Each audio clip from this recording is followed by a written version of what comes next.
Hey, good afternoon, everybody. Welcome back to my YouTube channel.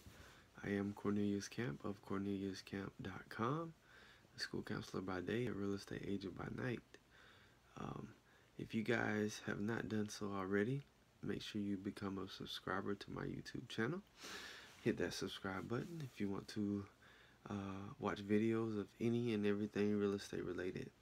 I discuss marketing tips, lead generation ideas, social media strategies. I discuss real estate trends in different markets throughout the U.S., mainly in Chicago, because that's where I practice real estate.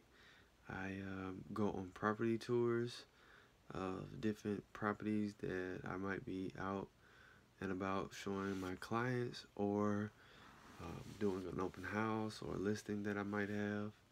Um, and I talk about real estate experience. Sorry for that. I talk about real estate experience from my experience personally in my career, and then I also talk about other people's experience that I've happened to conversate with, and maybe gotten some of the wisdom from them, and then pass it on to you guys. So that's what my video or channel consists of. Today I want to talk about renovations. And this time of year, people are just coming off the winter. Well, at least here in Chicago, we're just coming off the winter. We had a very long winter, the second coldest April in the history of Chicago. So a lot of people did some renovations over those winter months. And right now you might be checking out the market.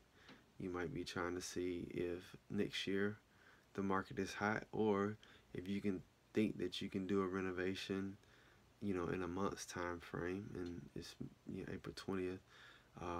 Maybe you can get your house listed, June, July, and still get some of those hot months in where real estate is really, really popping. So you think about some renovations. You thinking about what you might want to do, what's going to make your house look more appealing, and then also what you're going to get the most on your return. So instead of talking about the best renovations, which I'll do in the next video, this video I'm going to talk about the 3 worst renovations that you can do. A lot of people are under the misconception that if they buy a certain thing, that they should get the same amount of value, if not more, when they go to resell it. And unfortunately, that is just not the case. I'm actually going over that right now in a listing presentation that I went, and I actually think that I'm going to get it.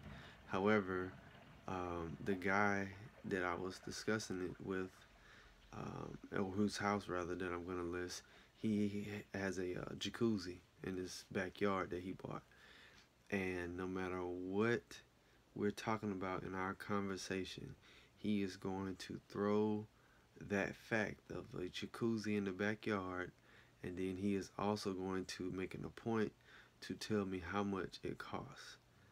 And you can tell from the way that he talks and the passion that he is adamant about getting the same amount of money, if not more, than what he actually paid for that jacuzzi. So there can be a lot of misconceptions, a lot of misunderstanding going on. So I'm here to clear that up for you. All right. Again, so the top 3 worst renovations that you can do. Okay, no particular order. All right, number 3. I'm just gonna go reverse style. Number 3 is you can do a upscale remodel of your kitchen. Now, doing a remodel of your kitchen can actually be a good thing. That's one of the main things people look for.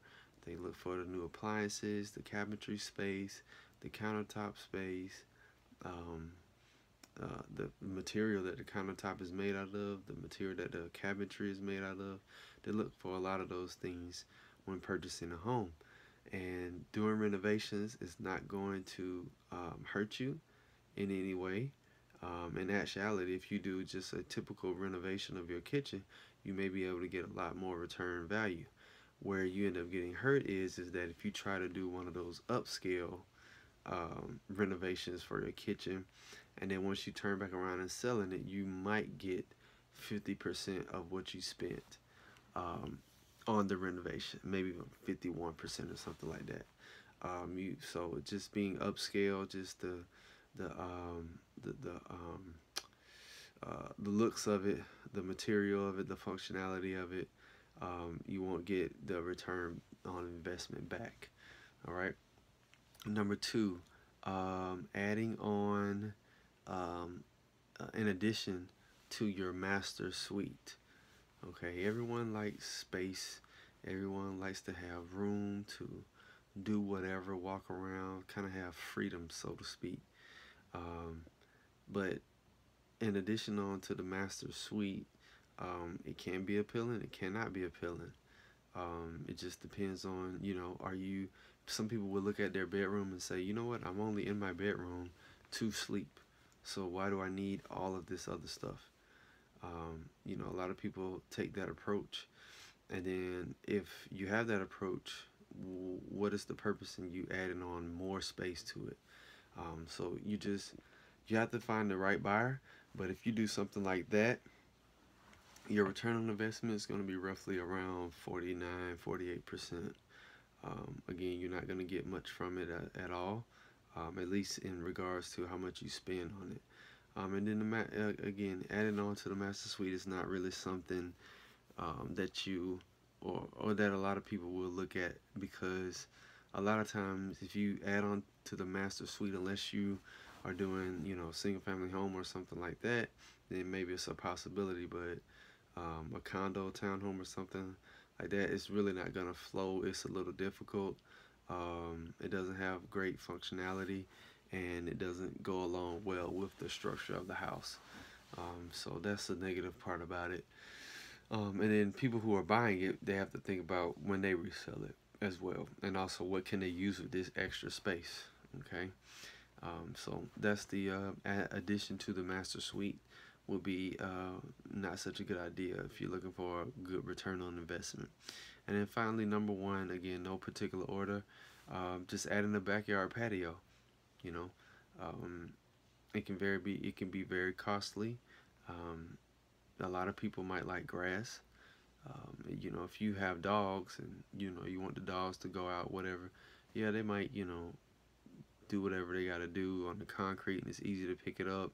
You don't have to worry about stepping in it, or you don't have to worry about running it over with the lawnmower or something like that. But then what about those people who love shrubbery and who want to plant flowers and who wants to grow nice green grass? I know that's something that I want eventually once I move out of my condo here. My wife is a advocate, enthusiast for planting flowers. If you add in patio, I guess you can plant around the patio or somewhat, but again, you're taking away a lot of space. And then you also have to look at the climate of where you are. Here in Chicago, adding a patio, that's not really something that's gonna do anything for you. I mean, you're only out there for so many times throughout a year, and we don't have the best or the longest summers to enjoy the patio. So it's something to think about. But as far as the return on investment with that one, you're actually looking at like 47%. So that's kind of the lower of the three rather, that you're going to get as far as a return on investment. So those are the three worst things that you can do home renovation wise to get a return on investment. Again, just quickly going over them. Number three would be an upscale remodel of your kitchen. Number two would be an addition added on to your master suite. And then number one would be adding a backyard patio to your home. Okay, so I hope you enjoyed those three tips that I have you. Again, the next video will consist of the three best renovation ideas that you can do to get the most return on investment. Okay. Again, like I mentioned before, hit that subscribe button. Make sure you become a subscriber to my channel. Leave a comment. Let me know what you thought about the video. Let me know if you have any questions, any concerns or anything like that. And make sure that you like the video. Make sure that you share it. If you want to get in contact with me, my contacts will be in the description box below. And again, like always, thanks so much for watching. Thanks so much for listening. You guys have a great day. Be safe.